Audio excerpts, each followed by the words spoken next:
Hello and welcome to a very spooky edition of RSF Radio. That's right, folks. It's the one time a year where we take a break from Street Fighter stuff and somehow try to tie that into scary movies. With me on the mic again, coming around another time, Paul Meyd. How you doing, man? I'm doing well, thank you so much. Can't wait to tangentially try to make a reach and make these movies fit into Street Fighter, but we can do it. It's always a slight reach. It's never. Yeah. I don't think it's overreaching, but it is quite a departure from what we usually talk about on this show, which is like normal stuff throughout. This is the one day a year, folks. Give me this. So there's not really going to be any Street Fighter news. There really isn't a whole lot of news to begin with. Really, I mean, we could talk about like Project L news, but that's not really Street Fighter news. That's just fighting game news. Sure. Man, people seem like really worried about They're like, it's going to take over. I'm like, we're like 2 years away from seeing anything about that game at all. So I don't know. Yeah. Hold on your wallet. Whatever. You'll have plenty of time to line your wallets when with all these new entries into fighting games. Yeah, like the whole landscape of what the FGC will look like will be totally different by the time it comes out. So like, I'm not worried about that. We'll cross that bridge when we get there. Yeah, as a community, we'll hold hands or thumbs or whatever. Yeah, we'll come back around to that. We'll come full circle on that one, which kind of brings us to... Full circle? Yeah. See how I did that? That's what we call transition in the biz. But no. So what we're actually talking about, so the whole conceit for today's episode is scary movies that were originally Japanese and then had a re-release in English. So it's like US voices versus JP voices. You know how everyone has their own personal setting, their own personal preferences when it comes to voices, which we should kind of talk about a little bit before we actually... That. Exactly. It's like, is to you, and then even furthermore, it's like, to you, is Dictator Bison or is he Vega, etc.? Yeah, all these little differences between regions where, preferences. Yeah, people have their preferences. Well, I mean, like, for example, I think Ken's US voice is better than his Japanese voice. I think it's makes him sound like more of an asshole. And I think you're totally wrong. So. Oh, okay. See, that's I know he's a blonde dude, but he just looks like he should be speaking Japanese to me. So he speaks Japanese on my version. Okay, fair enough. Can we both agree Ryu Japan voice? Yes, absolutely. Although no shade on Kyle Hebert, he's a wonderful voice actor, but I do prefer Ryu in Japanese. Yeah, the US voice is good, but it is. There's a little bit more. He is the wandering Japanese warrior. He exemplifies all that is. I feel like that emanation of like the Ronin, the Japanese rogue warrior. Yeah. So there's a lot more range to his vocal performance. The lows are lower, the highs are higher. The impact is there. Actually, peaks and valleys. I like Mika's US voice better than the JP voice. We have a personal relationship with that voice actress, so I'm going to say I like the Japanese better. A story for a different time, and not really for the public, but nothing wrong. I just like the Japanese. Although I like Sakura's. I don't dislike one or the other, but I like Sakura's American or her English voice better. I just think it has a cuteness. Like a well of cuteness that I really like coming from the character. Again, like the Japanese voice accesses that as well. I just think it goes a little deeper with the English voice, and I just really like it. Just preference. Wow, right. The planes are descending upon me. Well, that's my fault. I mean, I have my booth and everything going, but these are just right overhead. Don't worry, man. It's not even coming through. It's not even spooky. I know, right? It's just on. Okay, so I'm being assaulted by ghost planes. What's happening? That's what's happening. Okay, it's good to know. It's just me. Fine. All right. Well, regardless, folks, it's time to get into scary movies. So let's do it. I think I should do a spoiler alert at the the top of this. Well, before we talk about anything, I think that we're going to really dig into spoilers to actually talk about these movies. We have to.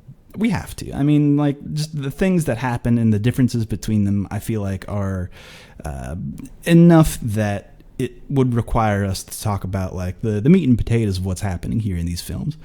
But the first two movies that we're going to compare is 1998's Ringu versus The Ring, which was 2002. The Gore Verbinski, the director. Pirates. 1 year before Pirates of the Caribbean and Curse of the Black Pearl. Yeah, that made me think about, like, what the fuck has he been up to since Pirates of the Caribbean? And the answer is, like, nothing, actually. He got fired by Disney because The Lone Ranger was such a letdown, such a bomb. He did Rango. He did The Ring, and then the then Rango. Ringu Rango. Yeah, there's a part of me that there's a pun to be made there. I'm not smart enough to make it, but it's there. So and just like that, his career died in 7 days. Right after the release of Oh, it's unfortunate how accurate that is. But the movie, listened to his own film. Seriously, though, I think we should start talking about. Let's just dive into Ringu first, because that's chronologically the first movie to come out. Do you want to maybe kick us off? Like, what happened in Ringu? So, for those of you who don't know, the Ring franchise, including both Ringu and the Ring, is a story of the in the late 90s, early aughts, where you come upon this fabled, this urbanely legendary VHS tape, and when you watch it, you see these disturbing images strewn in sequence, and afterwards you get a phone call. It tells you that in 7 days you're about to die. The skeleton is the same for both these films. Ringu in 1998. It was fun. It's really funny that, like, how you can watch, like, some of these, like, trends take off, like how in how many, like, in the late 80s and early 90s there was a plethora of killer dolls. Which is kind of funny. It was almost like that sort of Reaganomics, like, consumerism come back to kill you. It's just weird, like, how these things kind of take off. And in 1998, this was like the first time you really saw, like, scary, sopping wet ghost girls, like ghost children who just, like, fell into a fountain. Well, it's funny that you say that specifically with this movie, because I think it was the first time that it made televisions. Well, maybe not television scary, because, like, Poltergeist. Well, Poltergeist, Videodrome. Well, to a lesser extent, Videodrome, but yeah. When did Poltergeist come out? Hold on. 82. Okay. 82. Yeah. Right. So this is kind of before that. Yeah. Yeah. Poltergeist was well before. But yeah, it was. And then other than that, I mean, then you do have two, very similar but very different movies. I mean, where do you want to start? Well, I want to talk about Rick, because this was actually my first time. So I should also say that we're also going to be comparing Ju-on, The Grudge, from 2002, and The Grudge from 2004. And for me, with all of these movies, I had only seen the English release of The Ring, but that was back basically when it was initially released. I hadn't seen it for so long, so I had forgotten so much about it. I only seen me too. Like, and also, holy shit, that movie is so long. Did not realize. It is, but it didn't drag. And and I hope I'm not skipping any part of the plan. But if we could, we're talking about those preferences. Like, are you dictator? Is it Vega or is it Bison? For The Ring, I think I'm Bison. I liked the American version of The Ring better than the Japanese Ringu. I have opinions about that, and I'll get to that when we start talking about the English release of The Ring, because there are, while I I think I agree with you. When watching the movie, I was like, I think I'm more entertained watching the movie, the English version, more than I am the original Japanese. But then after the fact, thinking about things and thinking about my enjoyment of the movies, I actually think I enjoyed Ringu more than The Ring. Cool. But yeah, so I have a couple notes on Ringu, because it is a slow moving movie, and very patient. Yes, it's very patient, and it was one of those things where it was even like framed in such a way, or like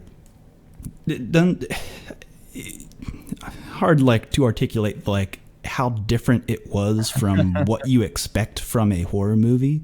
Like there's even like the jump scares even are like the timing of them, or like the hits on the jump scares are off in such a way that it's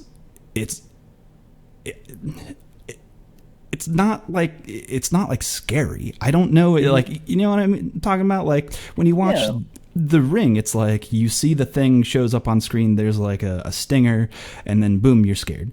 And it's more startling in the American version. And whereas I feel like that the patience, and I feel like they're both like, you know, slow. That's not a disparagement, just a descriptor.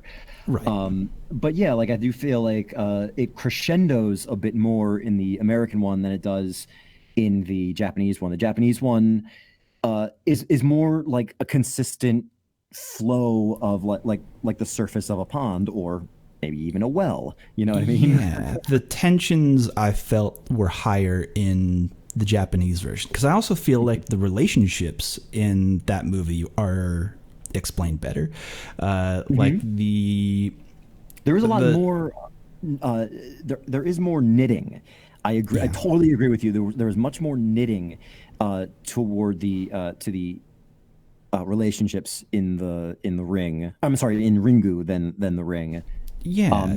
Just all across the board. I mean, like with the reveal of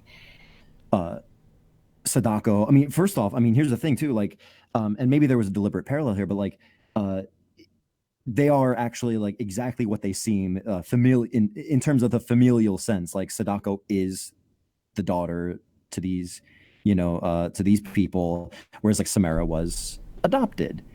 You know, right. there's no disjointedness there. It's a lot more traditional in its storytelling as a ghost story. I feel like there's a lot more of like tradition being adhered to, that you know, Sadako versus Samara. Like Sadako, like I feel like is more present. Like once you view the tape, there are more overt moments of Sadako actually haunting you, like being present in the room, like manipulating you to find certain things and to be in certain places. Whereas there's a little bit of that in the American Ring, but it's more just like it's more of like a straightforward curse. You know what I mean? That's kind of the feel that I was getting from it. I suppose, but I have opinions about that.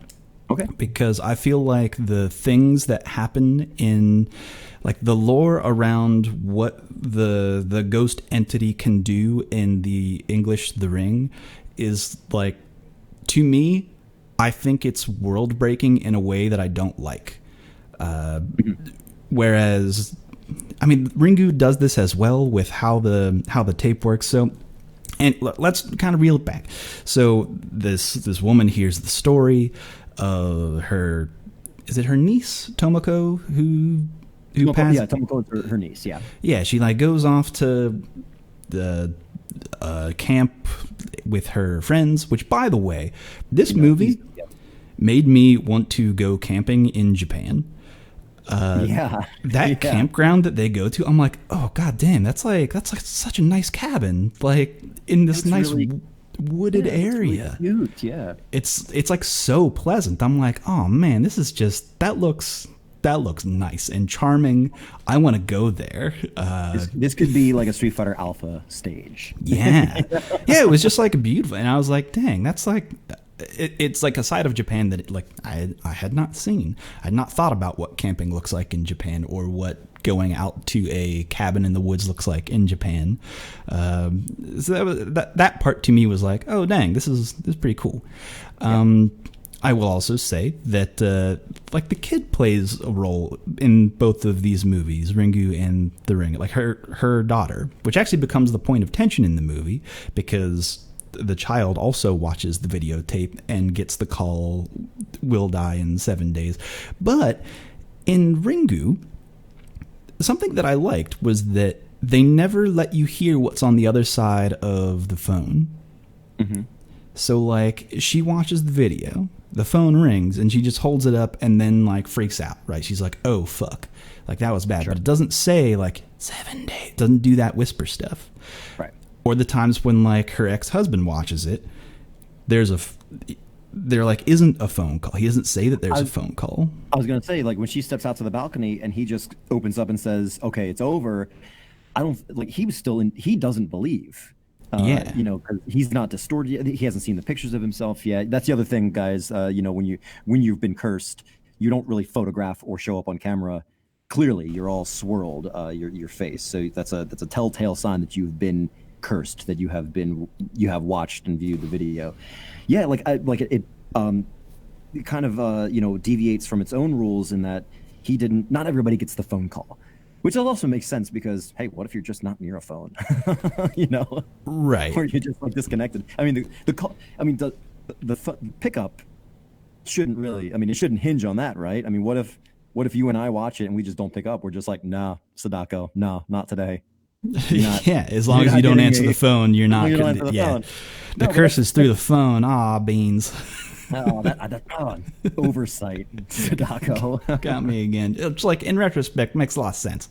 But like, it's one of those things where even though you know the curse is real from the beginning of the movie, where they reveal actually all of those kids die, which the reveal of the kid when they're pulling him out of the car and like the found footage, like person with a video recorder, I was like, oh dang, that's like a good reveal. It's not like a spooky reveal. It's just like, oh shit, like that's a good way to reveal that someone would be like behind some bushes while the police are like pulling this child out of a car because they died immediately, which like thinking about Sadako in the back of, like, looking in the rear view and her being like, you're dead now, that would be spooky.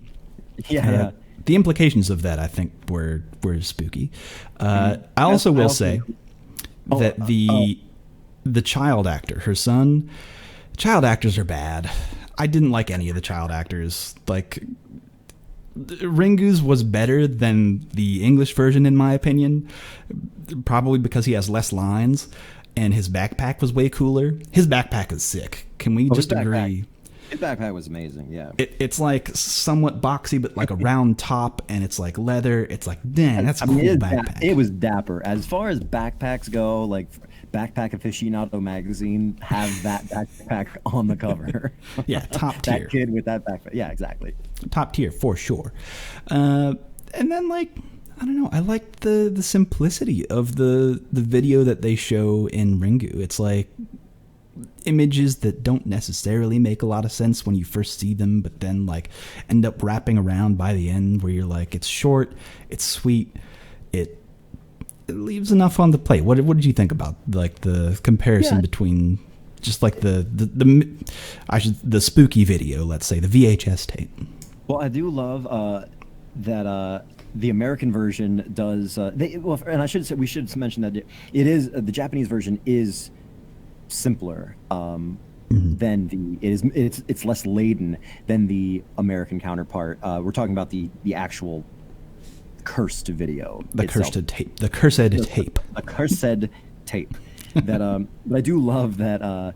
I like that the American version had the wherewithal to comment and just point out the exact same thing that I was thinking and probably everybody was thinking, where the ex describes it as is like, it's like a student film, it's like a spooky student film. Yeah, it really was. Like, I feel like I think I made a video like that for my AV club, in like 2 years before I saw The Ring in high school.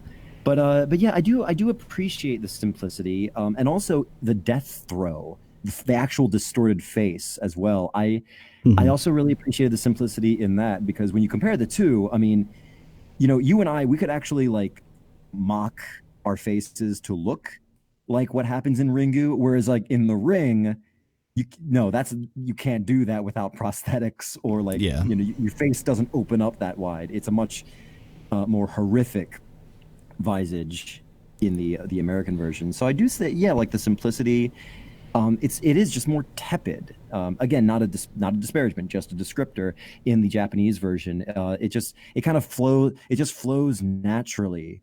Whereas like the American one is like, at times it'll just like that water will crash against those rocks every now and then, and just kind of show you it's like, ooh, this is a little destructive here.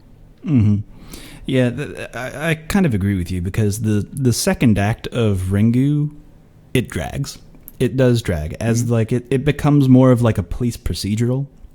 After the first deaths, when you enter that like 7 days of when Reiko first watches the video, it's like, okay, there's not a whole lot of rising tension. I mean, the child watching the video, there's a little bit of rising tension there, because it's like, I guess there are stakes now because the kid watched it, but also we don't know if there actually is a curse, because I mean, we know that there is a curse, but like, because fucking obviously, Right. but People like, have died, but right, but like them kind of, like, what does this all mean really, and trying to discover like what the origins of it. And when they go to that island, the shit, did I write down the name of the island? Izu. I think it's Izu. Yes, which is, I think that's an interesting part of the story as well. Well, so like they have to go to like a peninsula and then an island, which are like real places in Japan. Also, like they didn't invent these places, which I thought was nice. But then they kind of do like the slow reveal of the history of who these people were that made the tape. Well, like quote unquote made, or like are shown in the tape, let's say, because there's like the medium and her husband who was like, I need to make you famous, and then Right. people were like, this is fake, and then the daughter, who was just like fucked up, was like, okay, I'll kill you now because you calling out my the whole thing. And that being like, it stood out majorly to me. The difference between the Japanese and the American is that the Japanese one, the mother had psychic powers that Sadako more or less inherited. That Yeah. This is like a family trait, and that, and so it's like the way that like, I don't know, that hatred, kind of coalesced, seeing her mother sort of exploited. I mean, kind of like implied, but maybe there was like a psychopathy to her to start with. But yeah, it was like it was pretty major. And going to the father. Now this scene, this is one of the things that like really clinched it for me in the viewings, the American versus the Japanese. That went in the same general part of the film, in the second act, where they're going to the origins, and we know that there's a daughter now, and we know that like there's something off about her, something weird about her, but what is it? We're still putting the clues together. The scene in the American one where Brian Cox kills himself, like like that scene, feel like has to be one of the greatest suicide scenes that I've ever watched in a horror film. He's just like, it's like Naomi Watts just kind of goes off. She's like looking for stuff. She's like in the barn, and like she's like, oh, these horses. She's in his house. She's in his house. She's in his house, and then she just like turns a corner, and he has like this entire like stream set up in the bathroom. Yeah, he's got the sickest. Arturo Sanchez will be jealous of this thing. I know. He's running like weeklies on this thing, and in the bathroom he's got like 4 monitors and VCRs like everywhere, and then he's created a wreath like a scarf of wires around his neck, and it's all just like connected to this power strip. So when he just like steps into the tub and just like submerges himself, and he's just like so distraught and like so and angry and sad and horrified, and it's like you're gonna be, woo, that was me. I punched the table. You're bringing Samara back, because we're talking about the American one. You're bringing Samara back, and it just like hits that switch. I was like, damn, you could have just. I know you're a gun owner. You live like you're in like northern Washington State. I know you're a gun owner. So like, why'd you have to like dress up for Christmas as a Christmas tree? Just off yourself. I mean,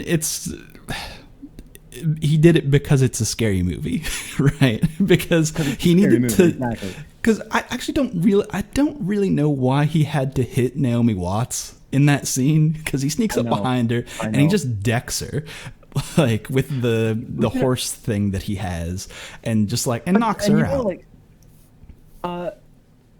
Reiko, the main character, the main character, the protagonist in Ringu too. She also gets kind of knocked around a little bit too. Ryuji, her like when they're like digging at the well, I noticed that too. Yeah. I was like, why is she she's getting a little frantic, and because like her time is coming up, yeah, and then and I know like that guy is like, no, you like fucking you pull these buckets up. We need to get rid of this water. And then the whole falling down in the well thing, which will also get, yeah. And it shocked me the same. I was just like, damn, did you need to hit her? I mean, like she's already scared. I get it. But like, I was like, I don't think that was necessary, sir. Yeah, it really isn't. If he plans on committing suicide, why the fuck does he deck Naomi Watts? And then he puts like the bit in his mouth, and he basically explodes. Like it doesn't. And it's like, well, if I'm gonna do, I don't want to bite my tongue. If I'm gonna like electrocute myself. Yeah, he chomps down on the metal bit and then just like gets lit the fuck up. Yeah. But no, so. Feces of Blanca. So it's basically the skeleton of like. Yeah, exactly. It's like he gets that Street Fighter 2 effect, like Home Alone 2, Marv on the car batteries. Yeah, exactly like that. In fact, no, because that was a moment. But so we can talk about the well for a second, because the well scene in The Ring, I almost like was fucking laughing, because of the Final Destination bullshit that happens for like no fucking reason. So what happens is like does the water come out of the TV? Yeah, water comes out of the TV. Mm-hmm. Water comes out of the TV. So they go back to the cabin. Naomi Watts goes back to the cabin with her ex-husband, and they're going to uncover this well because they think it's going to be there. And they're tearing up the floorboards, and they're looking at the well down there, and they're looking into it from like still like up above it. Water is coming out of the TV unbeknownst to them, and as the water is going across the floor, it is unscrewing these like floor screws that are holding the floor together, and then like the water goes beneath and something falls over, and the whole like floor tilts up so that Naomi Watts gets like decked with the TV and falls into the well. Like the whole A to B to C on that, I was literally laughing, because I was like, this is not this movie, you guys. What are we doing? Do we need to couldn't she just like be lowered into the well to try and find the girl? Does it going there? He was going there anyway. I know. It's like this whole. When did that movie come out? Final Destination was 97. Final Destination was 97. Yeah. They just had to introduce that kind of like, well, this happened in this other scary movie. We need to invite this into our movie as well.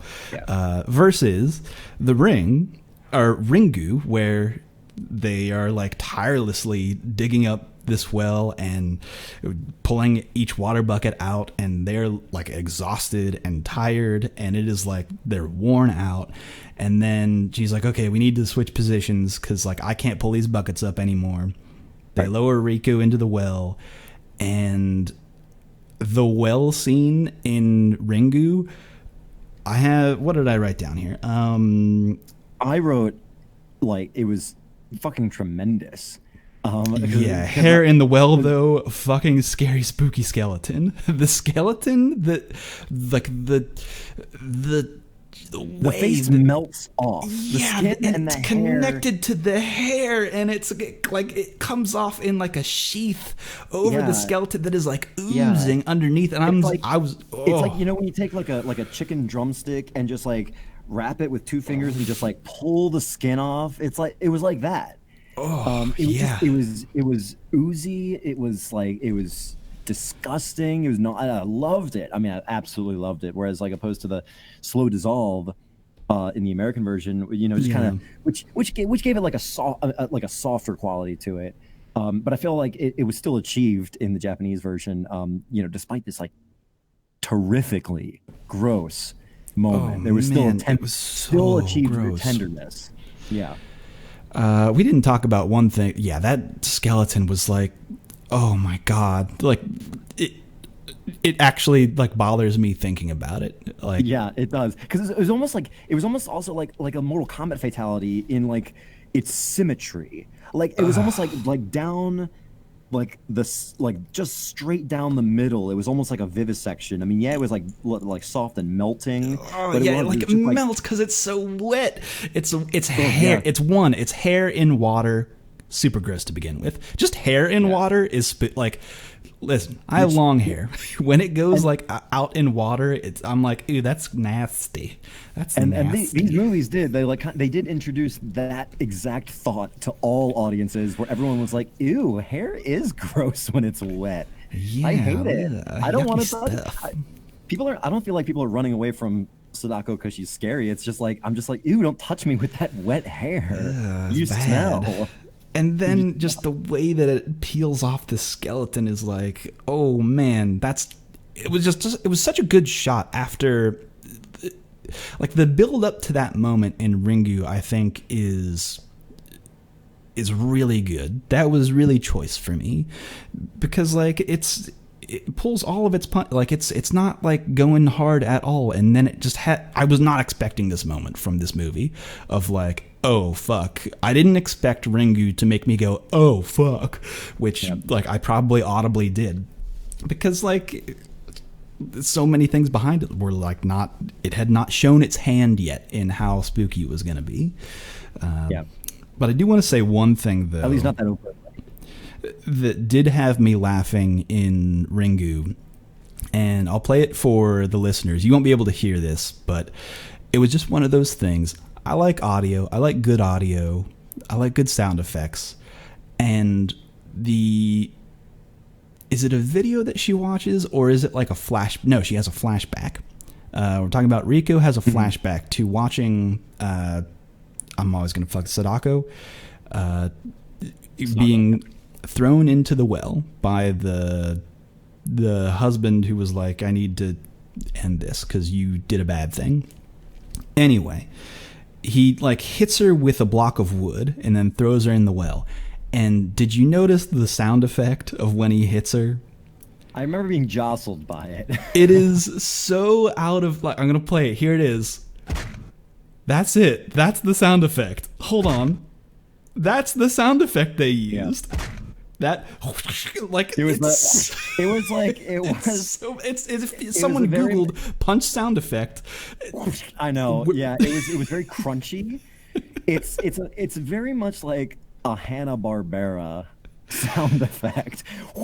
You know? Oh, yeah, it was so bad. Oh my god. Especially since otherwise, like you're talking about audio, it's a very deliberately quiet scene.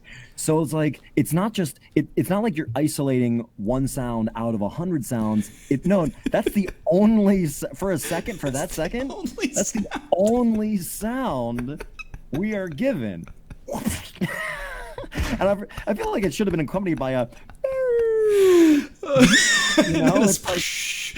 like a long whistle, one of those whistles. It was already set a precedent, so it's like it did have me laugh, because you're right. It's a very quiet movie. There's not a lot of music in this movie. There's not a lot of sound effects in this movie. It like again, it's just this whole sense of unease with like the quiet moments, which again leads into that second act. That second act being so quiet and so like matter of fact, police detective work is like, again, I get it. It's kind of slow, versus the English remake where there's music throughout. There's stingers when there should be stingers. There's big sound. Yeah, there's jump scares. There's a whole lot more going on to be like, hey, you're watching a scary movie. Hey, by the way, both of them have this pardon, this wonderful gift that they gave them, this wonderful gift of urgency. Mm-hmm. Like nobody's like not disputing that, but it is like it's so beautifully taught in the Japanese version. Like again, I feel like my brain just wants to make water, metaphors, because it's very apropos for this film. But it's like that taught like water tension, of just like the surface of like of this well, this lake, whatever. Whereas like the urgency manufactures itself in the English one as just more frantic. It's much more like it's like now, kind of thing. Notwithstanding that moment, digging for the well and trying to get into the well. But that was the other thing. I was like, that whole well scene in the Japanese version, I was laughing. This is the part I was laughing at, where I was just like, exaggerated, a little bit exaggerated. I was just like, you're down there. Okay, now Ryuji gets down there. It's only chest deep.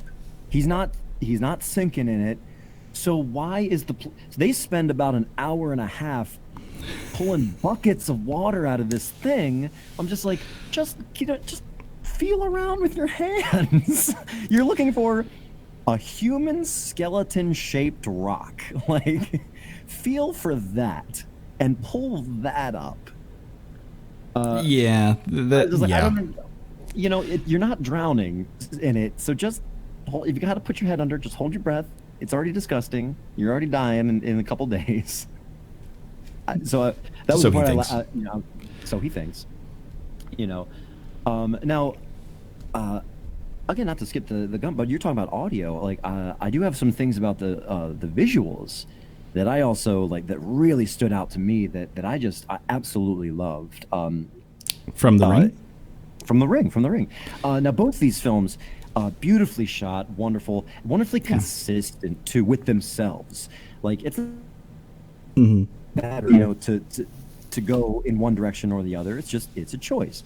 And the thing that I loved about the American version is it has a dreariness to it. It has a cloudiness, a saturation to it, where the whole film's stock. It looks like the celluloid itself was like just submerged in dirty water. That was my first note. My first note on the Ring is green.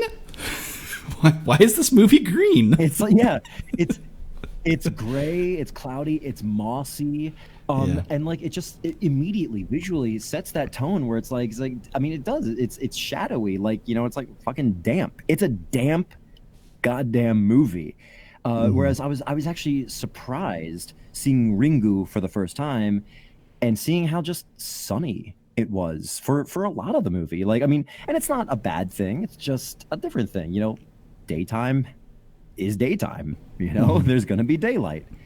But having it in Seattle, like I feel like the English one, the American one, English language one, really kind of took to heart, these choices to add just a little extra, just a little something else that I think they looked at the original and were like, let's just do this one other thing. Let's just push it over a little bit.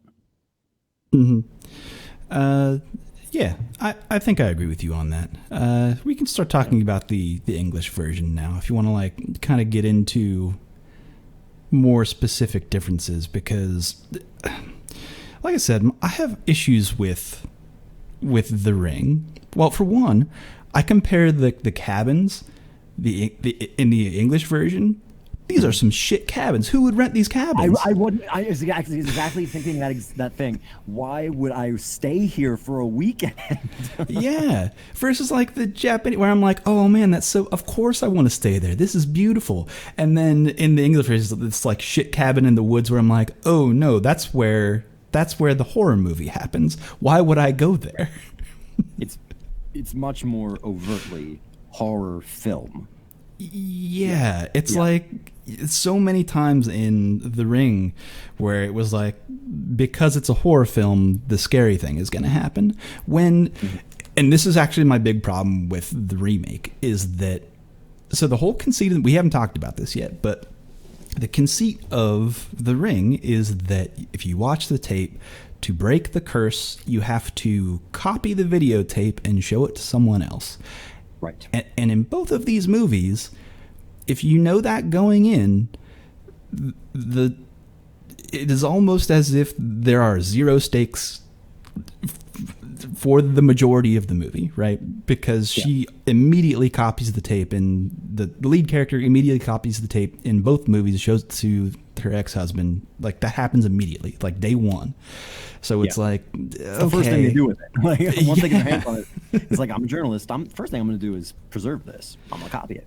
Right, exactly. So you have, and this is what bothers me about The Ring, is that after Naomi Watts copies the tape, a whole bunch of extra spooky stuff happens to just her, for her to experience, where I'm like, if the curse is broken, okay, no, this ghost like just fucking haunts you because it's just like, that's what it's just so fucking vengeful and hateful that that's what it do, I guess.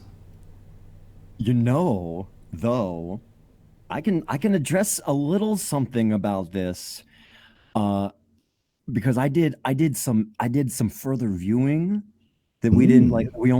That it's interesting. It's just interesting. I don't want to take the whole conversation about it. It's more just like a little footnote, little addendum. But I do want to say I also did watch Sadako versus Kayako. I did watch this film.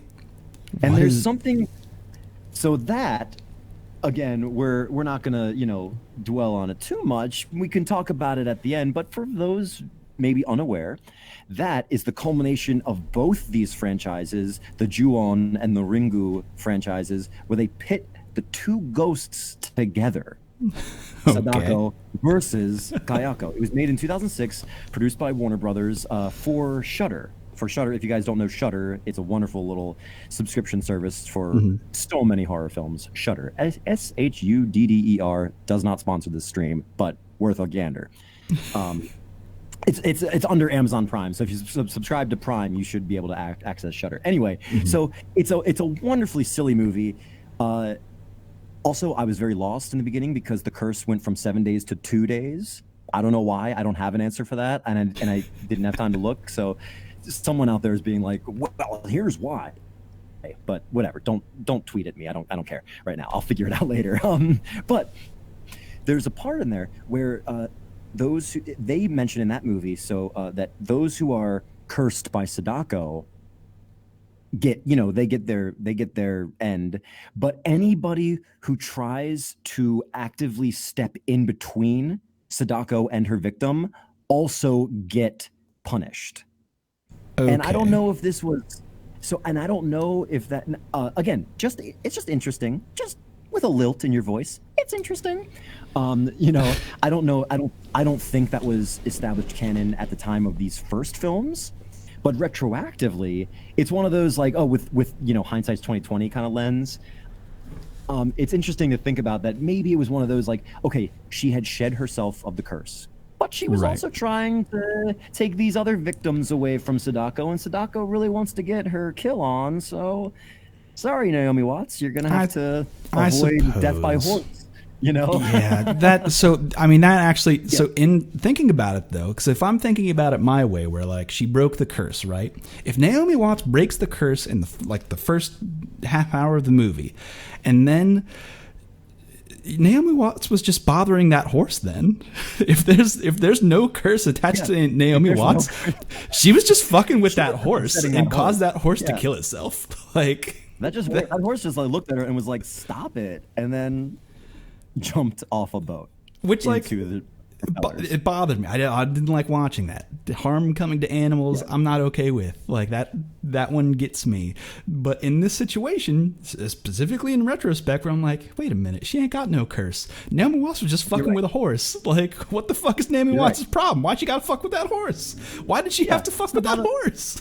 What about that horse? And I think like the horse scene is definitely like a scene. It's definitely wedged in there because there were some horses in the video and like and they were 2 hours long.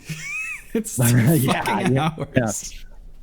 Yeah. But there's no horse scene, there's no horse death or death by horse in Ringu. But yeah, it's definitely like that was a scene that I was like, he's like, okay, so it's answering a very small question in the film. Oh, there is a relation because the mother was a horse breeder, so it wasn't totally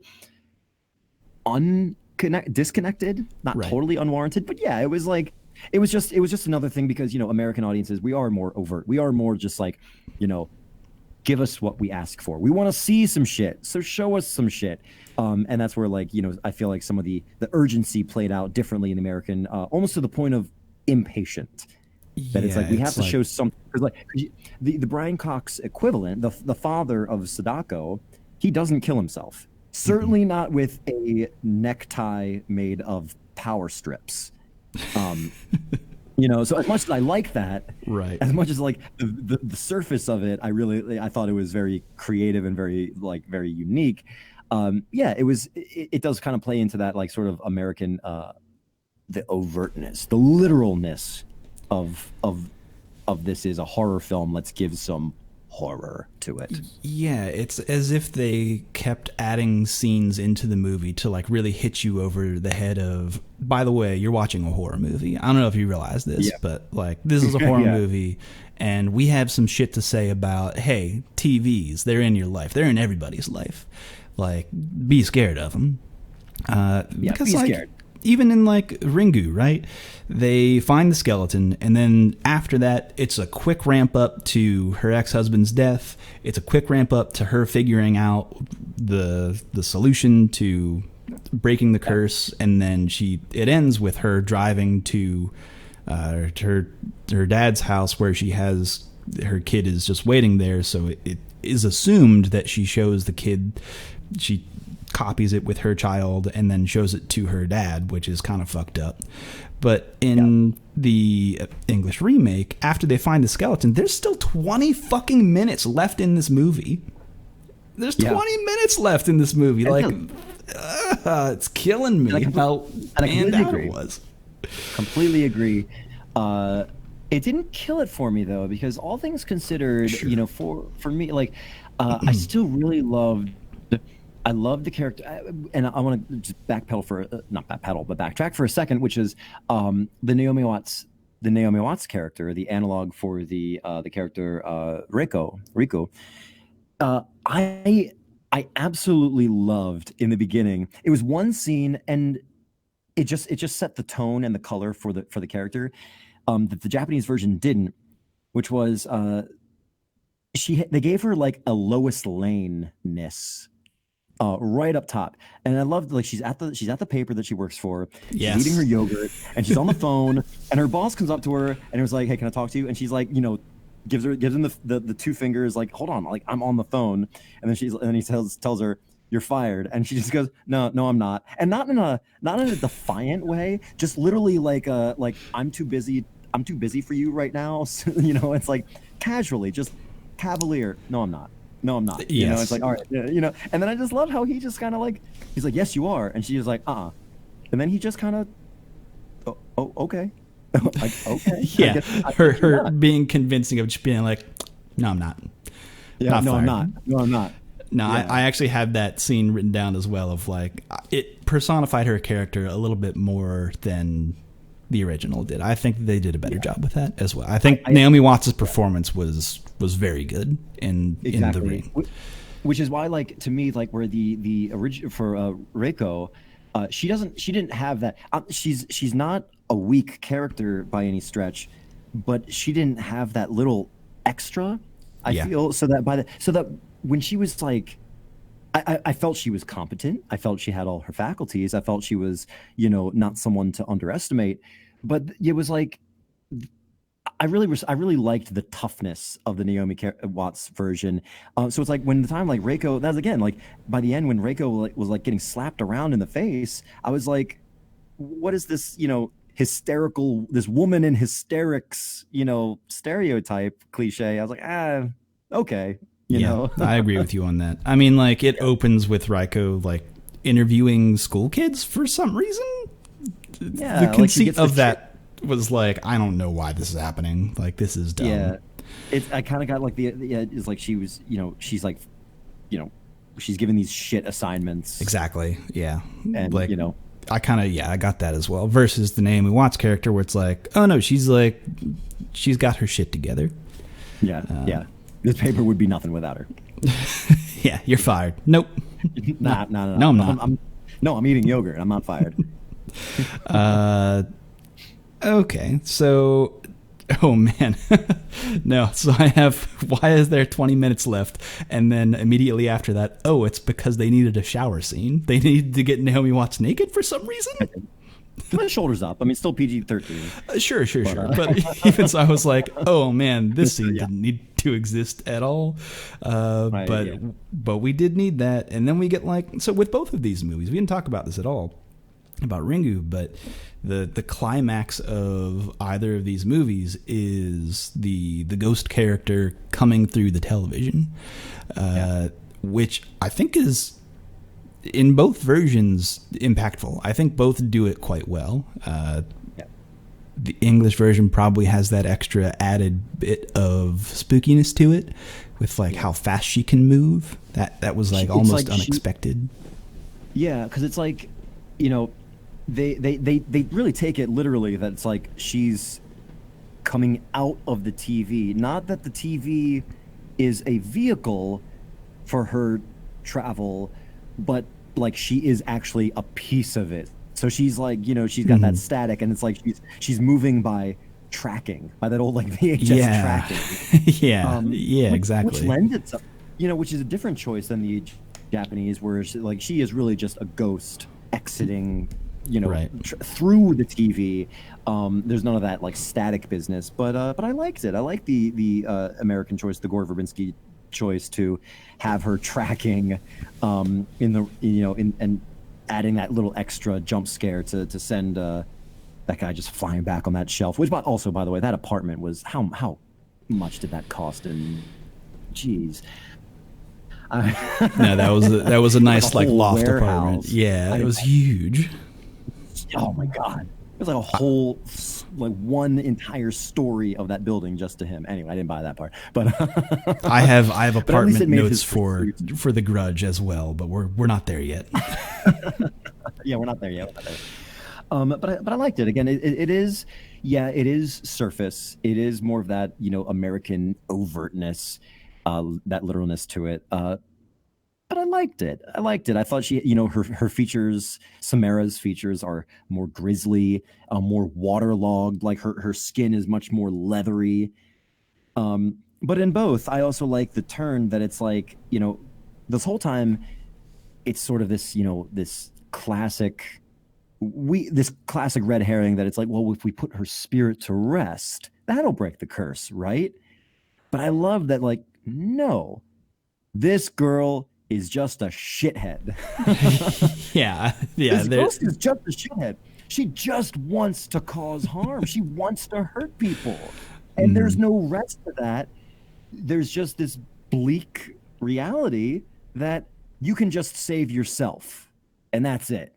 But then saving yourself means putting it on, passing the buck, and it's like, well, what happens to them? It's like, well, don't worry about it, Yeah, I agree with that as well. I liked how bleak both of these movies end.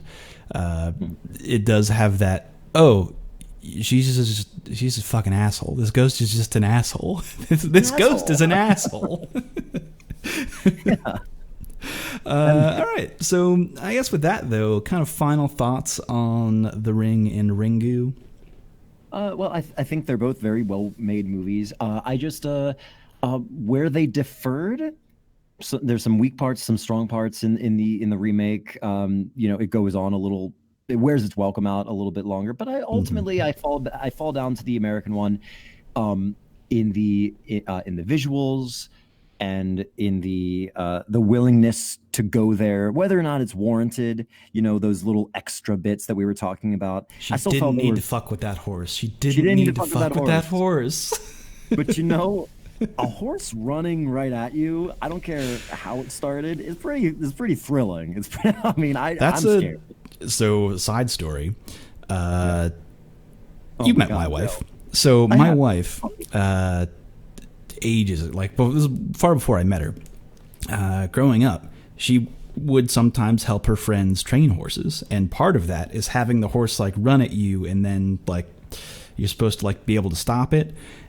Oh, I don't know if that's true or not. That's just how I was told the story happened. Anyway, there was one time where a horse bit her, was running at her, did not stop, bit her shoulder, threw her to the ground, and then stepped on her face. And like everyone at her school was like, Leah's face is like, it's all trashed, man. That horse, like, and like really it just like kind of broke her nose a little bit, but like, well, yeah. But it's a whole fucking horse. Stomp on face. Not good situation. That horse built and spent all the meter. It was just saving up that meter for that ultra attack. Yeah, that horse EX tackled the fuck out of her face. It was your wife is way more hardcore than either of us, and here we are on our Street Fighter podcast. Yeah, Joe, have you ever been attacked by a horse? I've never been attacked by a horse. I fell off not really fell off a horse so much as fell with a horse into a large body of water. Have I ever told you that story? Have I ever told that story on this podcast?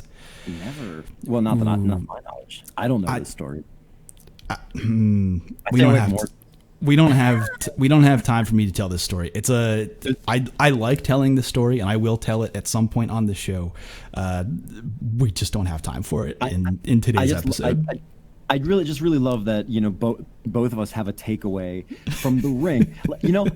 Okay, viewers, listeners, ignore everything else. This is the takeaway from the ring.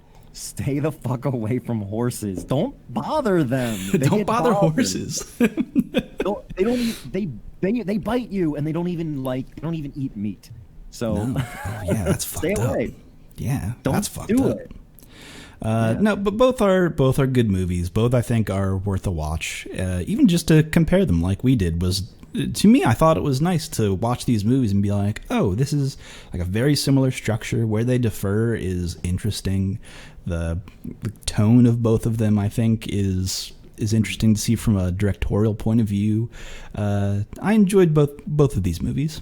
I would say definitely both of them were worth a watch.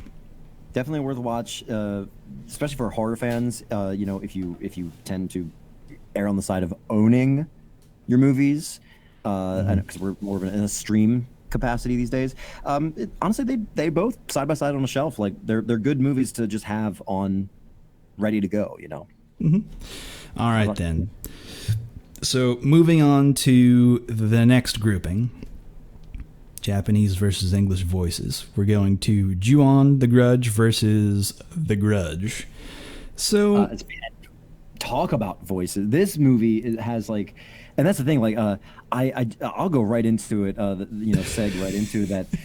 The voices and the voice work of the ghosts are so creepy. They are so unnerving, just right off the bat. But we'll step into there. Yeah, that's the iconic takeaway from this movie. It's that throaty growl almost. Yeah. Versus the cat meow.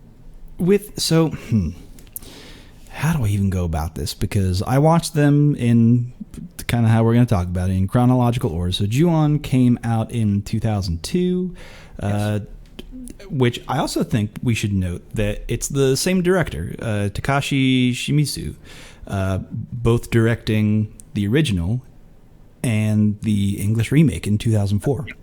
That is absolutely right. I didn't. For those wanting to know, Hideo Nakata was the director of The Ring. Right. I think I said that at the beginning. But just in case I didn't, there it is again. Because I don't remember if I did or not.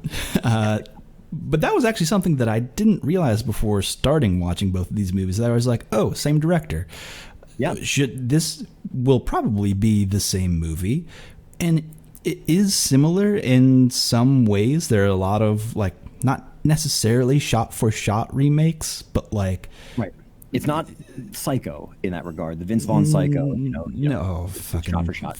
No, fucking screw Vince that Vaughn. movie. Goddamn Vince Vaughn. But like, even like it being set in Japan with these English characters in the remake, I was like, wait a minute, why the fuck are we doing this? But like, we'll get there because I actually have some opinions on Ju-on. Likewise. While watching it, I hated it. I was like, this is not good. But, like, from a production standpoint, like there are like these flat shots that don't go anywhere. The acting is very subpar. Like, what am I even watching? But in retrospect, though, the more I think about Ju-on, the more I'm like, conceptually, I think this is a good concept. But I don't think I liked the movie. I think I don't know. Is there a metric for like? I think I liked it, but yeah, I'm with you that even for both these films, Ju-on, The Grudge, I think I just like this franchise less than the Ring movies, the two that we just talked about. It just seems very flat and dark, but. Yes, visually and, as a choice, but just like dark as in like, does anybody see anything happening? Like, it just seems like very like repetitive. The tension is in the house. Okay, so we know that the evil is in the house. And so like, okay, so good time to mention that in both these films, it's a haunted house in Japan. It's a modern house. It's not like, like a House on Haunted Hill type house. It's just a 2-story little house. And is possessed by a very angry, vengeful spirit named Kayako and her son, Toshio. And it's the same for both films, so no adaptation needed. And when you enter the house, you fucking die. Like, basically it. That is it. Like, there's no reprieve from this. This thing is it is murderous. Once you enter, you are cursed. And the Grudge does kill you in some way. In some way. Yep. The thing about that, though, I don't know, because the more that I think about Ju-on, the more I kind of like it, and I don't know. I don't know, because it is bad from like a filmmaking perspective. Like, when I think about it, I'm like, this is bad. Bad, and it's boring. Like, to me, like, other than the ghosts, the mother and son, Toshio and Kayako, like, there's nothing inherently memorable about it for me. There was no like shot that I was like, like in The Ring, where it's like,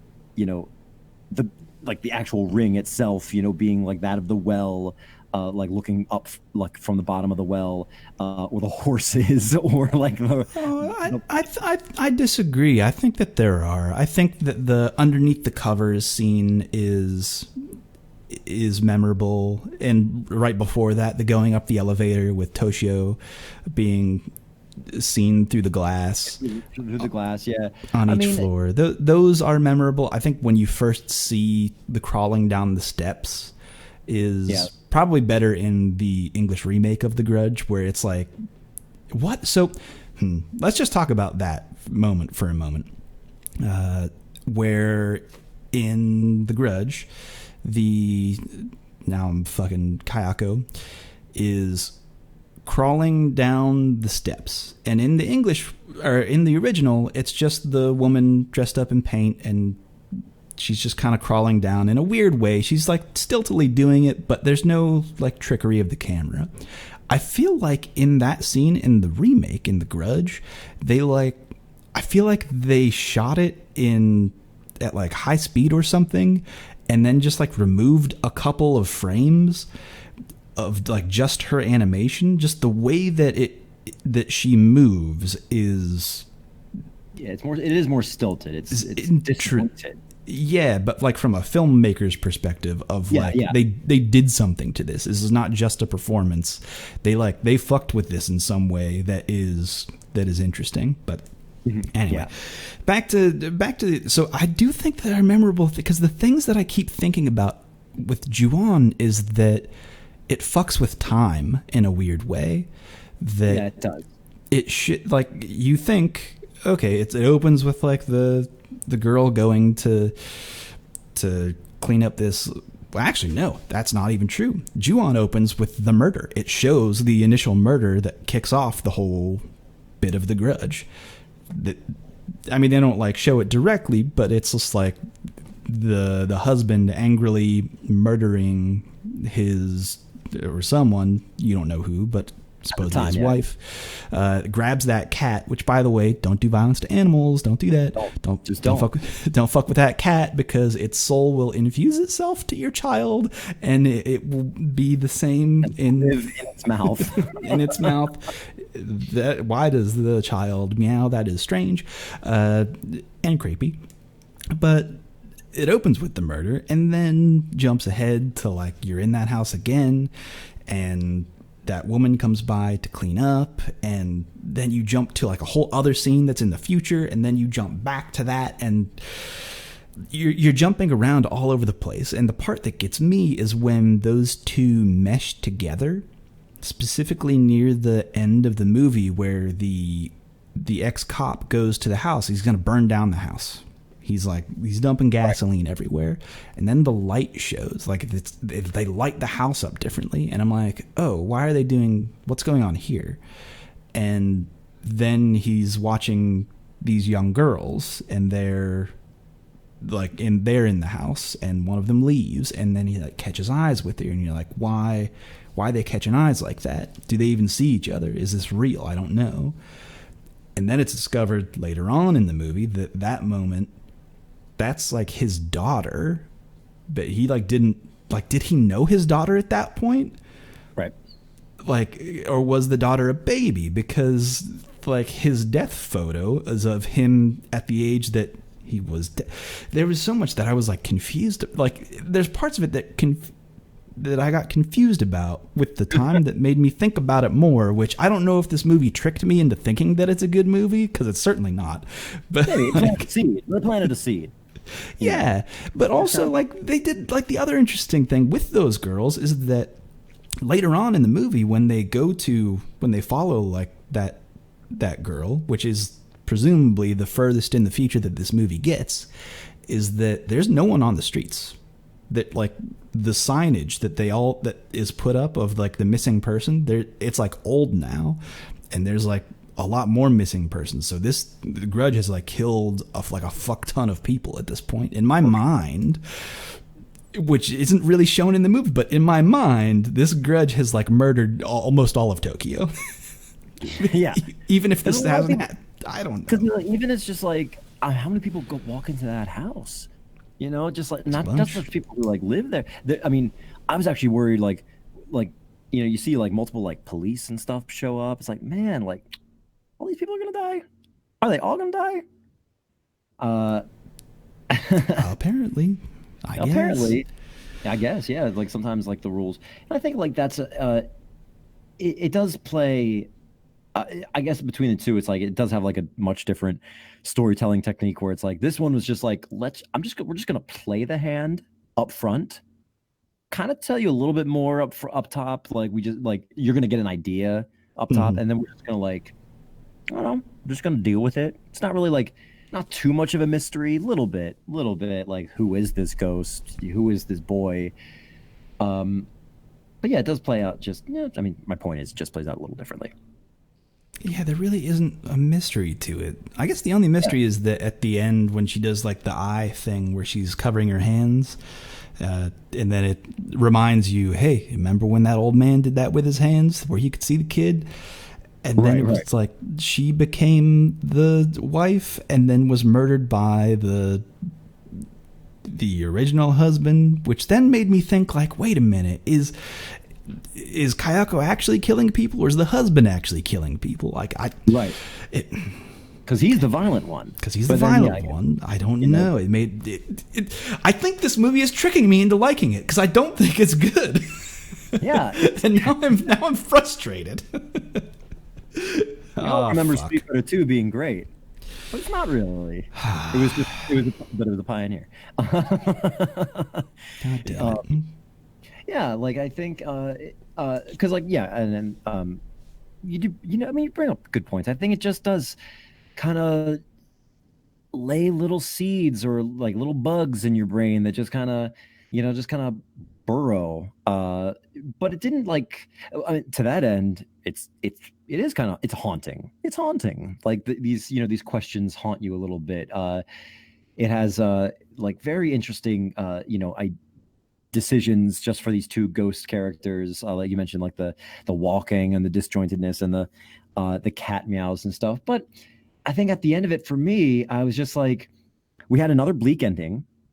Just another like, hey, you're just gonna, sorry, there's no way out of this. It just is what it is. These curses, and maybe it was just I was kind of spent on the storytelling. I'll give the movie some credit that maybe it was just my mood at the time. It just didn't, like, once it was over, I was just like, okay, that was that. Yeah, that was that. Some people die. This house exists. I was just like, why don't they just bulldoze it? Does anybody live there anymore? It's like, they shouldn't. Doesn't some real estate company own it? And with how many deaths there are, don't you just bulldoze that at some point? Yeah, how's the realtor not dead? Honestly. Yeah. Is there a landlord? Is there a superintendent? Like, does somebody come over and fix the wiring? I don't know. Because now I'm looking at my notes and I'm like, okay, no, they did fuck with time because, like, they show the little girl early on, and I know that because I'm looking at my notes. Because the current cops who are investigating the house, like the first death of the old woman, they go to the ex-cop who had investigated quote unquote murders that had happened, and then he like shoves, like, as this guy comes up and he's like, hey, ex-cop, I want to talk to you about this house. He's standing next to this little girl and he just like shoves her like hard. Do you remember that? Like, it stood out to me because there's a camera cut to the little girl and she's like, whoa. And I'm like, yo, just shove that little girl. And it's like, I was like, dude, cop, did you see that? You gonna do anything about that? And then, like, but then later on, it's revealed that little girl grows up to be the young girl, which he sees in like a couple scenes later. So again, it fucks with time in a weird way, and I think that's interesting. But also, I agree with you. I don't think this movie is very good. I don't know if it's worth watching. Honestly, you can watch it on Amazon Prime. Yeah, it's streaming. Yeah, it's more of a curiosity. Yeah, I didn't hate it. I was just neutral. I was lukewarm with it. It did not leave me. I mean, despite those like interesting things, the time thing is cool. Like the order. It's like the syntax of the visuals is interesting. I just it just didn't capture my attention as much as either of the Ring movies we had just talked about. I just felt it was like a cool, like a little, like good curse story, good vengeful ghost story, just like, or not, well, not good, just what it was.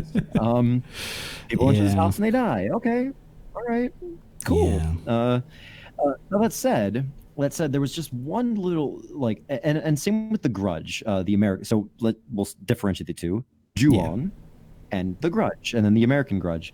Like I said, directed by the same director. So visually, nothing aberrant, nothing too out there, that's worth talking about. Visually, I feel like they're the same movie. Storytelling wise, there's this one little extra thing in the American Grudge that I appreciate. I don't think it makes me like it more per se. Just a thing. And that's like, I do really like the choice to keep it in Japan. Whereas like Ringu took place in Japan, and The Ring took place in America. It was a true American adaptation. They really made it fit to America, American audiences, etc. But this one made an interesting choice to keep it in Japan. And I did appreciate that. And I like that, you know, but then they decided to make it with an American lead, with Sarah Michelle Gellar.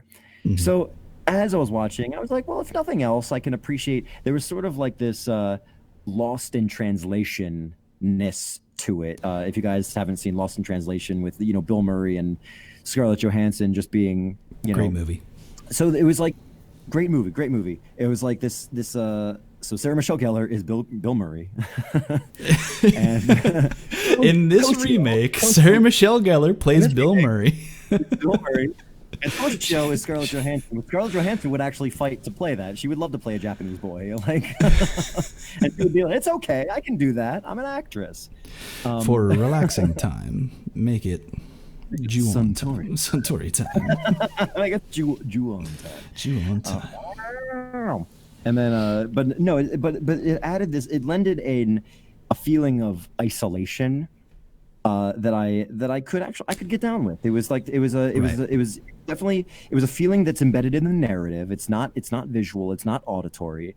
But I could get down with it. You know, it's like she's playing a social worker, and she's actually charged with visiting this woman, this American woman who's like one of the first early victims or witnesses to Kayako and Toshio. So for the very least, I can just say, like, I like that part of it. I thought that was very interesting. And I would love to know if the director, like, obviously it was a choice, but I would love to know if the director, like, was doing it for the reasons I would guess, which is like, you know, that same sort of like isolationness, that same sort of like loneliness, and desperation that like, because like, okay, like these people are having a problem in Ju-on, but imagine you, like, I don't speak Japanese. I don't know if you do, Joe, but if I was in Japan and I'm having a life-threatening issue, I'm sure I'd be able to communicate it, but I feel like I would have this little extra bit of panic that I'm just like, am I communicating properly? Does anybody believe me? Like, right. Yeah, I suppose in that sense it does tell kind of a different theme at that point with this story. I don't know. Yeah, it's more of like an apprappreciation. It didn't like, because the other answer totally is that the director lives in Japan, like, so he made the movie in Japan. And yeah, and they're paying him to make it, and he's like, "Well, I'm going to make it the way I want to make it." So it could just be that, right? But yeah, like I didn't hate either of these films. I just felt they were a little bit less interesting, is all. Yeah, I agree with that. I might have hated straightforward. I might have hated Ju-on. I might have. But sure. I don't know. But The Grudge, though, when you start watching The Grudge, the English remake, it is immediately apparent that, like, this director, something changed here, because there are establishing shots. There is like a narrative. I feel like he was filling in gaps that he himself was noticing. Yeah. Yeah, because it's effectively the same movie, but with English people, like strangers in a strange land, entered into the mix as well. It actually does have that stand-in of the quote-unquote main character, the Rika from the Ju-on, appears in The Grudge and then is killed in kind of like the worst way in the remake. I had one of the first notes that I have down here. Holy shit, that jaw! What the fuck? Yeah. Because like in the original, they don't do kills like that. It's just like, oh, you kind of die. It's not as visceral as human jaw in Attic. You're right.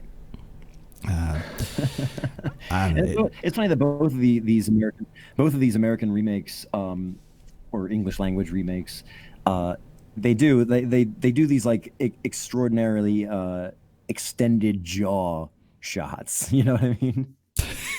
Yeah, ugh, gross. But I don't know. Hyper extended jaws. Yeah. I did like the. Yeah. I like the. There are notes here. So, in the original, there's the scene where the woman is at work, the friend, let's say, and she goes to the bathroom. Then it's like the ghost is in the bathroom. She runs out of the bathroom, sends the cop out there, and the old man cop is then taken by the Grudge as well. Kayako, I suppose. And then she runs back to her apartment and goes up the elevator. Toshio's there. And then she looks under the covers and Kayako's there, right?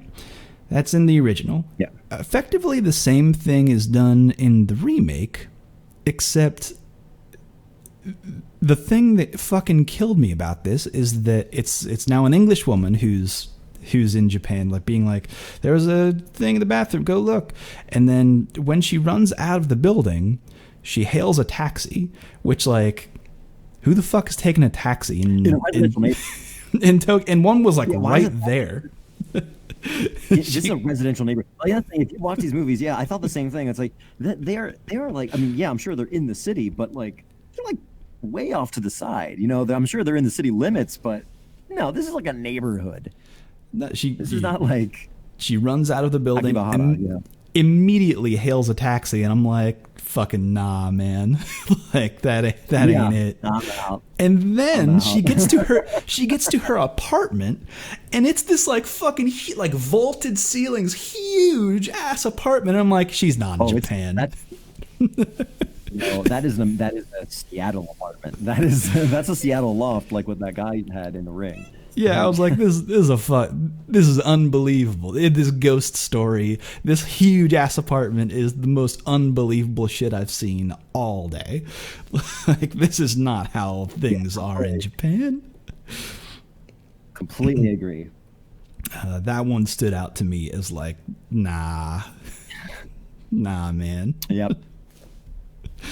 And that's just kind of how I felt the entire film. I was like, I don't know about this one. Yeah, there were just some weird things with the remake that like hit me in a weird way. Or even like, there's a scene where where Sarah Michelle Gellar is riding the bus with her boyfriend, and they do this for a jump scare, but it like was fucking nonsense to me, because they're on the bus, right? And outside of the bus, you see a cyclist pass, and you can hear the clicking of the bicycle, you know? And it's to do a jump scare immediately after that, where she looks into the window of the bus again, and you hear the which is similar to the bike sound, the clicking of the bicycle.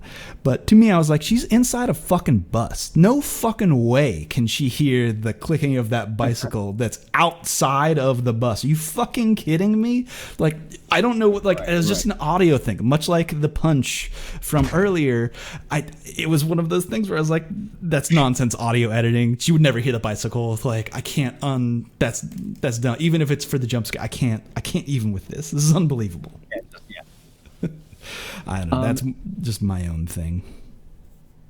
Yeah, absolutely. There was now this is really pulling back the lens a little bit. There was a thing though when I was watching that I really liked. Same director in both these films, but also the entire Saeki family, Saeki being the surname for like Toshio and Kayako and the husband.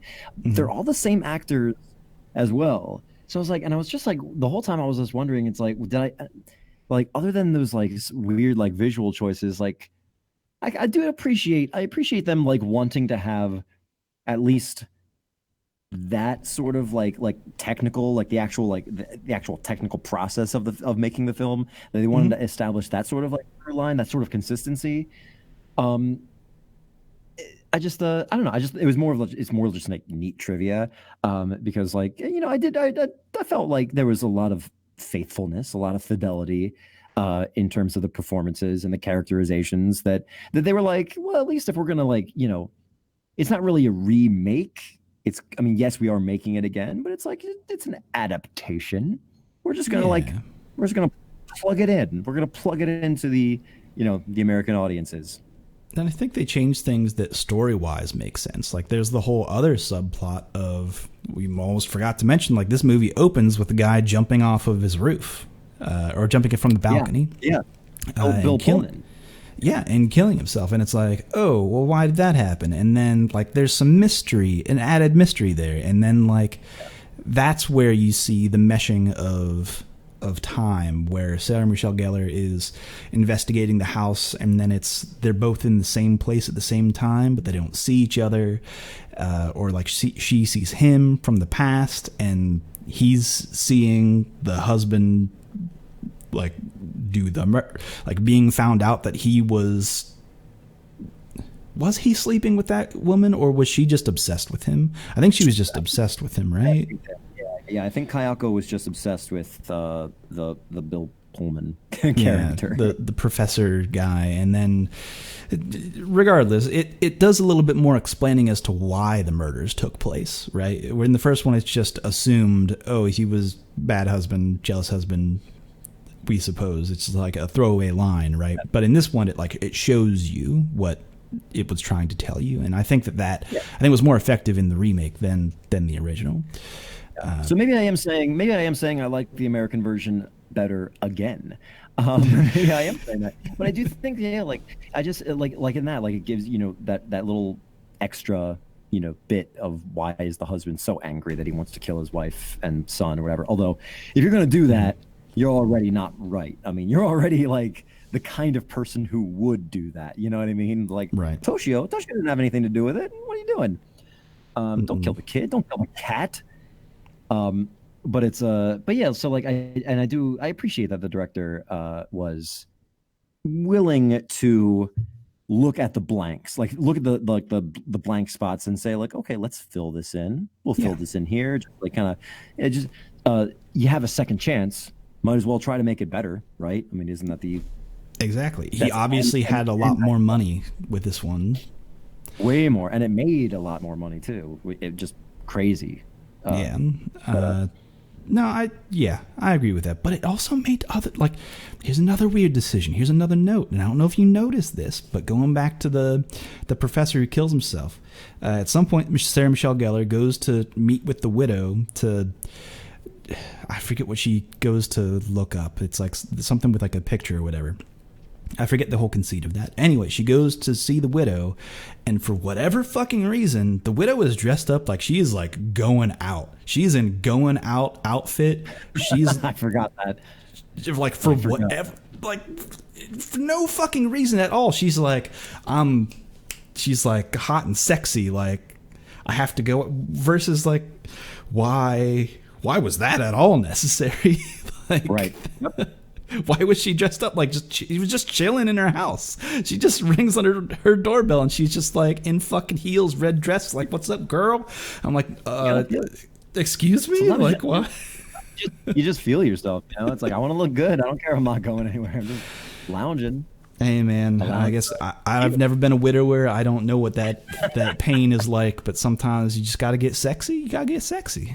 Who knows? You got to, even if just for yourself. But otherwise, you're just going to hold a grudge. All right, that is a good way to maybe wrap up conversations about The Grudge. Any final thoughts about The Grudge or Ju-on before we move on and close this episode out? I think that they are solid, standard, solid and standard ghost stories that I feel like the American remake is, slightly more well put together, more well composed. They are not abominations. There are way worse movies out there. Just, they don't strike me, especially movies of that era even. They don't strike me as movies that are must see. Mm-hmm. But if you like the genre, give them a shot. I agree with you. I think in either of these cases, I feel like of all of these movies that we watched, I don't think I was scared once. I was never like spooked. I might have been, no, not true. I might have been spooked at some points, but I don't think I was ever like scared of like, oh, this is like a scary movie. There wasn't like enough tension for me to really feel it. And this is especially true of The Grudge. I feel like it didn't have it. Although there was one scene in the English remake of The Grudge where it's like one of the last things we see is when Sarah Michelle goes to the house to burn everything down, and she opens the door to escape, and then it's just the head is like above, and then it just does like a shake down towards where she is. Like the head is at the top of the door frame, and then it just like kind of slides down to the bottom of the door frame, and it's like, oh, that's, I don't know why that was a thing, but that was spooky. That's eerie. It kept making me feel those feelings of like, that's an eerie thing. Much like and again, I feel like Ju-on is tricking me into thinking it's way eerier than it really is. Right. I actually don't think it's good. Yeah, because I'm with you there, because this is the second time I've seen Ju-on. The first time, though, was 2013, so it's been a while. I had to revisit it for this podcast. And now that I've watched it a second time, I'm just kind of, I think it might be tricking you. It's not by any stretch a bad movie. I just feel like it's just a lot of just okay. Just a lot of okay. Yeah. All right. Well, with that, I think that the English voices takes it for me in this situation. For me, it's got to be English. Right. Well, that just about does it, but we're going to do one last thing. So as people who listen to the show often know that when I have guests on, I like to ask what's their favorite normal attack or what's their favorite combo. You've already been on the show. You've already asked that question. Some things have changed. Some things have changed, if you're interested. I do have a favorite normal attack. I've been playing a lot of Mortal Kombat 11. I know this is our Street Fighter podcast, but hey, we're fighting game players. I think whenever I have a finish him or finish her on screen, Baraka's standing 2, it is the simplest, most effective bitch slap I have ever seen. It is literally it is a pimp slap. It's just like comes across, right? Like with it's like your upstate, your downstage hand goes across your chest and then right across the cheek with the back of your hand. And I had a guy quit on me. I want to say this. We were doing casuals and he actually beat me 2-0. And then we played a third game, and I won that one. So he won the set. But into his microphone, he actually said to me, "No, you don't use that normal on me." And then he quit. So I gotta say, Baraka is a standing 2 pimp slap. That's way better than any brutality or fatality in the game. Just love it. All right, I like that aside. I will step aside for that. That is a good way to end a match. Let's say. But because we've already answered that question, and because it's spooky Halloween times, we've only really talked about 4 movies, but let's broaden people's horizons a little bit.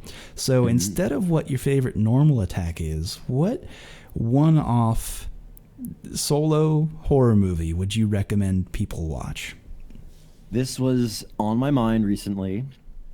I'm still thinking about it, but like actively, and I really, really liked this Gaspar Noé's Climax. Fuck you, man! That was mine. I had that written down. You son of a bitch! Really? God damn yes! Oh, god damn it! Because I was like, is this a horror movie? I don't know. It is. It is horrifying because it's horrific. It is. There's child electrocution. claustrophobia. There's a claustrophobicness akin to John Carpenter's The Thing. I mean, that's the connection I was in my head. It felt the same way. Again, you can all feel it the same way. Feel it in the way that you want to feel it. Process the way you want to process it. The isolation, the Arctic temperatures outside. I'm a big fan. I mean, I don't know if anybody listening knows this about me, but I have a big background in playwriting and screenwriting, especially playwriting.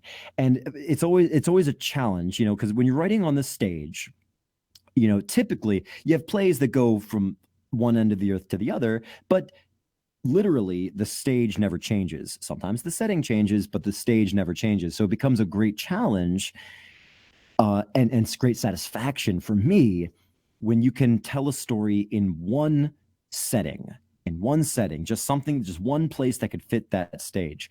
And it's still a film. So Climax is still a film. So it still uses more conventions to film. But coming from that background, I was so satisfied with it that I was just like, this thing, I just feel like there's only one set of walls and I just can't escape it. And it haunted me. And I just loved it. And I feel like if anybody wants to see this thing, I mean, I hope, Joe, I think you're going to echo these things, but man, it's good. I really think people should see Climax. Yeah, I am in full agreement. Like, it's one of those things where I watched it and it sat with me for so long afterwards. Like, I still think about it now because I like how you mentioned like screenplays, right? And when you have a stage and you're working within those walls, but also consider that this movie breaks so many like the credits are in the middle of the movie. 46 minutes in. Because I stopped. I thought we were past it. I thought we were like, no. Well, the movie's starting. Is this going to be a movie without opening credits? No, 46 minutes in. And it's an incredible like credit reel, right? Like, I don't know if you've seen Enter the Void, which is Gaspar Noé's film before this one. I have not. It has the credit roll for Enter the Void is phenomenal. It's similar to On That Level of like just like this driving beat to it, and just the crazy fonts and the names and how they come up and how they appear. There's so much energy and power to it where it's like, damn, I've never even like seen credits like that. But in this movie, they're in the fucking middle of the movie. Oh, I love it.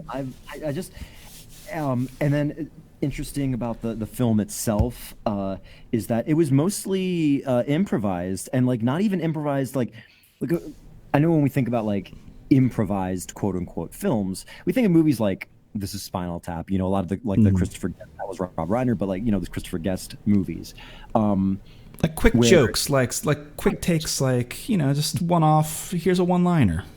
Exactly, but like that concert footage wasn't improvised. It's on an outline, albeit a very short outline. Whereas this film, they got together most of the actors, and I'm going to say most, as in everybody except for Sofia Boutella, is not an actor. They are dancers. They are actually dancers. And I guess we should also mention, so really quickly, the film, in terms of plot, is this.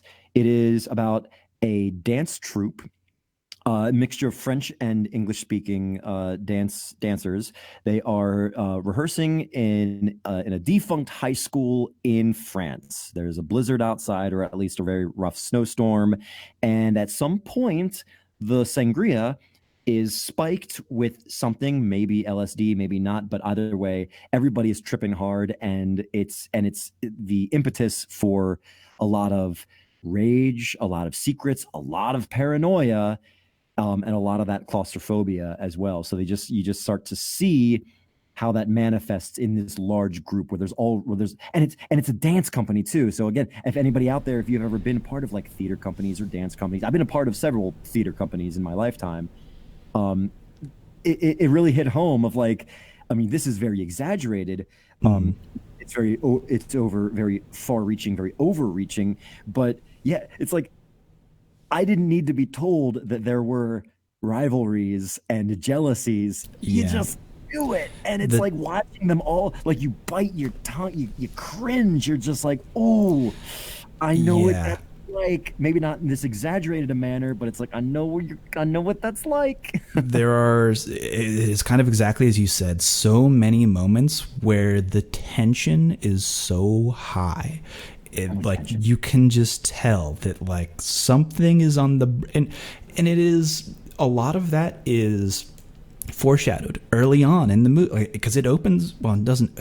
It opens with the woman running out and bleeding out to death. Anyway, but then it does like a quick reel of people doing interviews, and the way that people answer those interviews, they like some of them even say like, "Yeah, I commit violence. Like I would commit violence," and it's like all of that is foreshadowed. Like that, like when will violence occur? Because there's a lot of tensions built up here, but also you have no idea what these people are seeing because none of the hallucinations are manifest on screen at any point. All you're seeing is just what is actually happening, and there's a part of that is horrifying of, oh shit, I don't know what this person is seeing, but they seem to be horrified right now.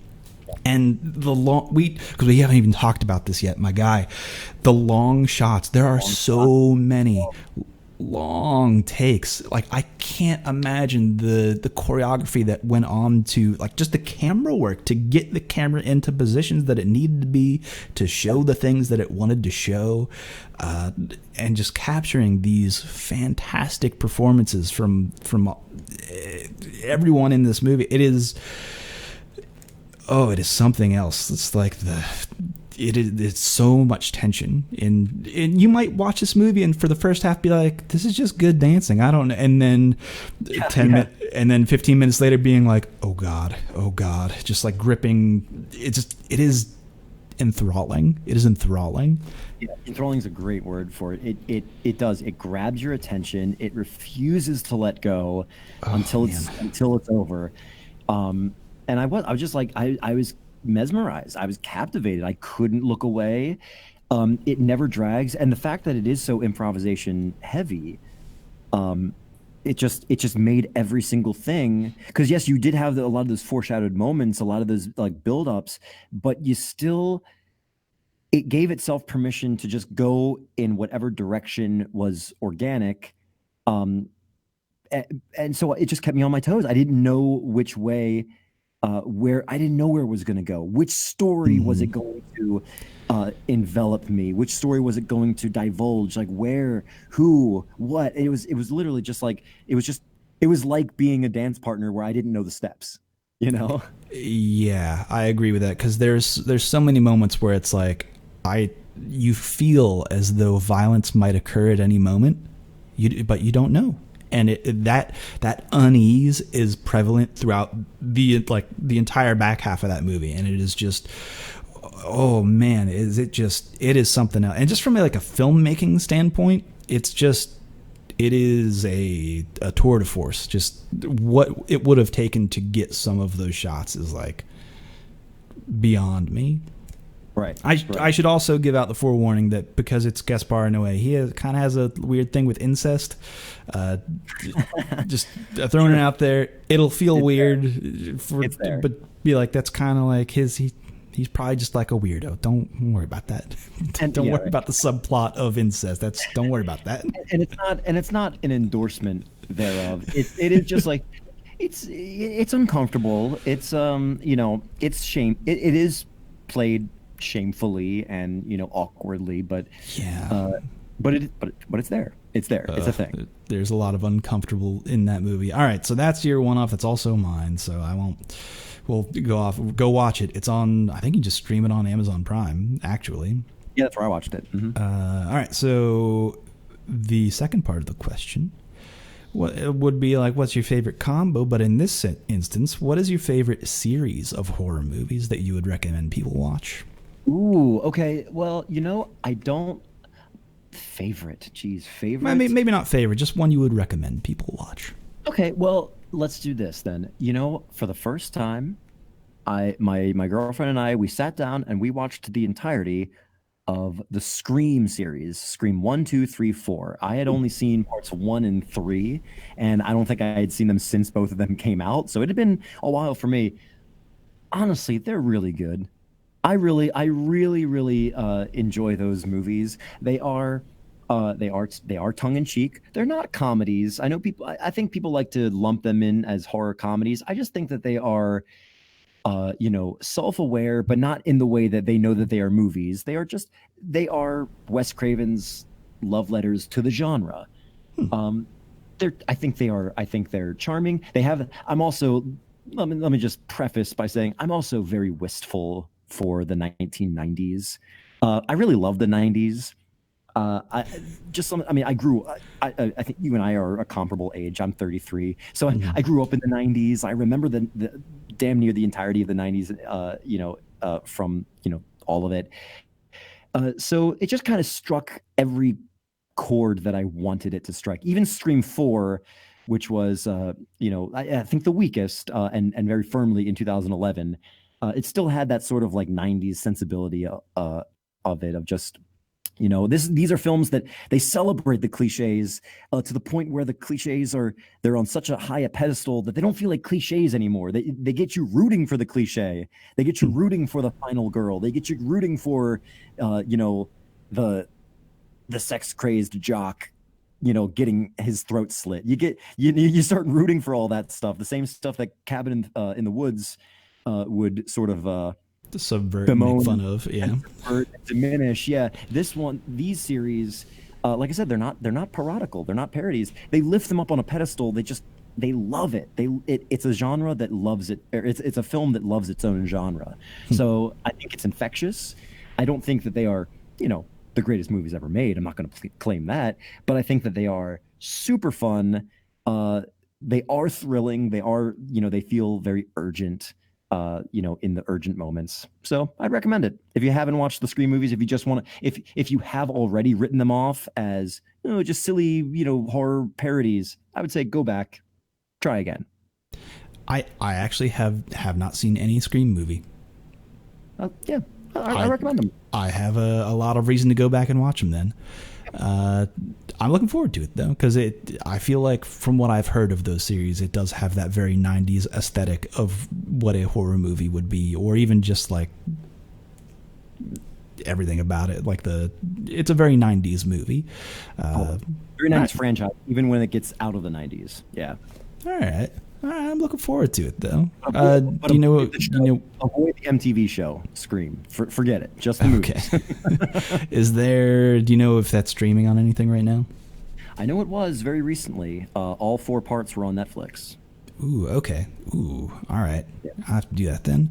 My recommendation, I'm actually going to go to, and this is kind of a weird span of where these movies go from, but the Three Mothers series from Dario Argento. You familiar? I've never seen them. No. So Suspiria, that includes Inferno and Mother of Tears, which is like a more recent movie. It's also kind of bad. Kind of the close out to the Three Mothers series. So Dario Argento, if you don't know, Italian horror, or I'm sorry, movies for kind of like he's more so known for. He's very prolific in terms of a filmmaker, and he was very known for like his gialli, which were like just like exactly killers who were introduced at the beginning, and it's sort of like a whodunit sort of, but it's like in a very pulp way. Yeah, they're very pulp movies. Like and they all kind of follow like a certain, but they're all so fucking weird.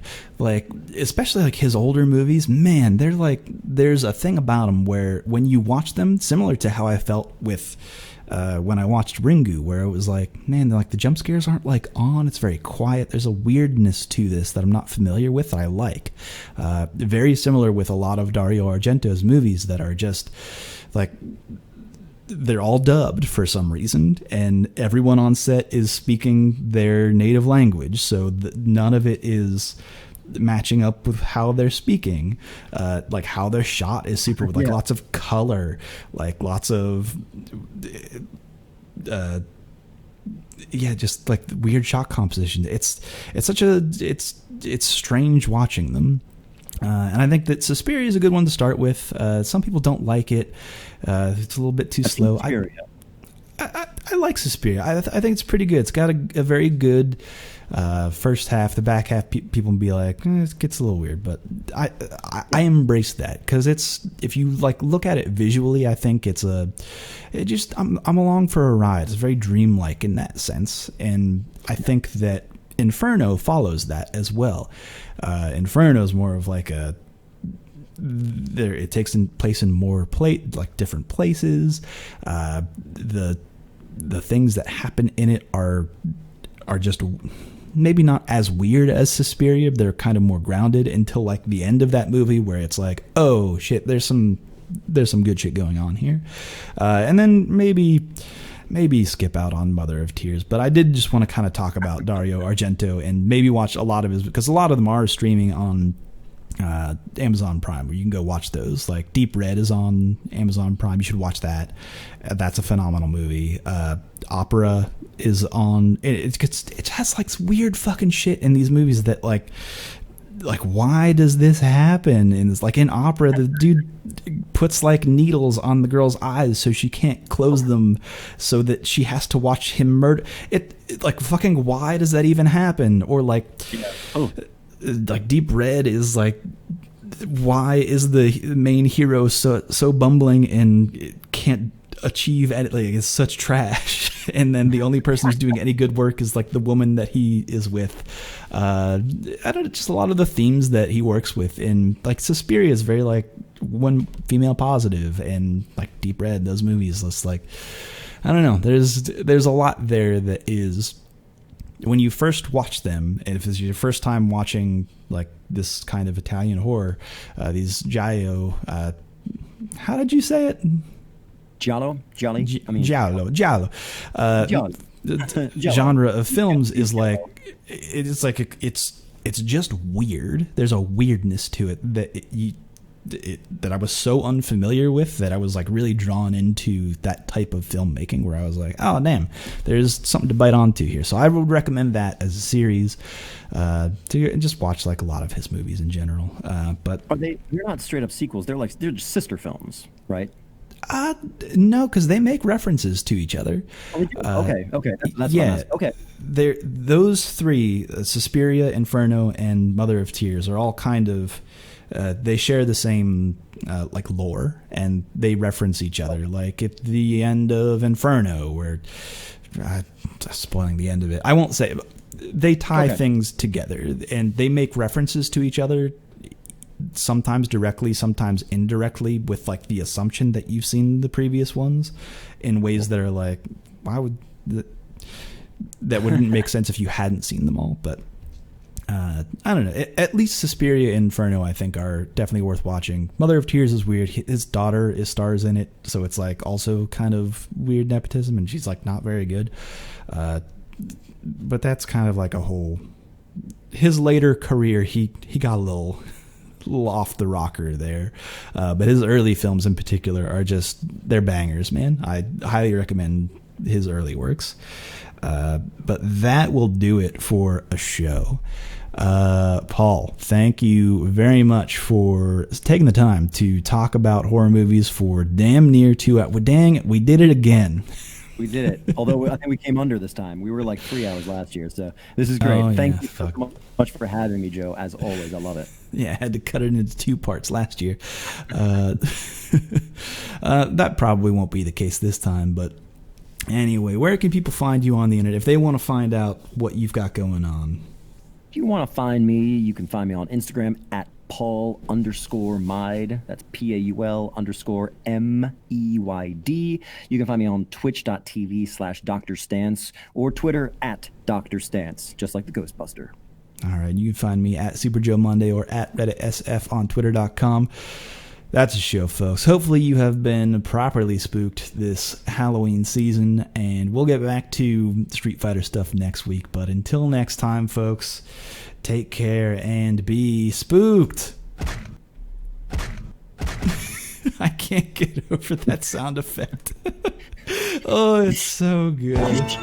It is so fun. God, that's good. Oh, I know. take care, I laughed so hard.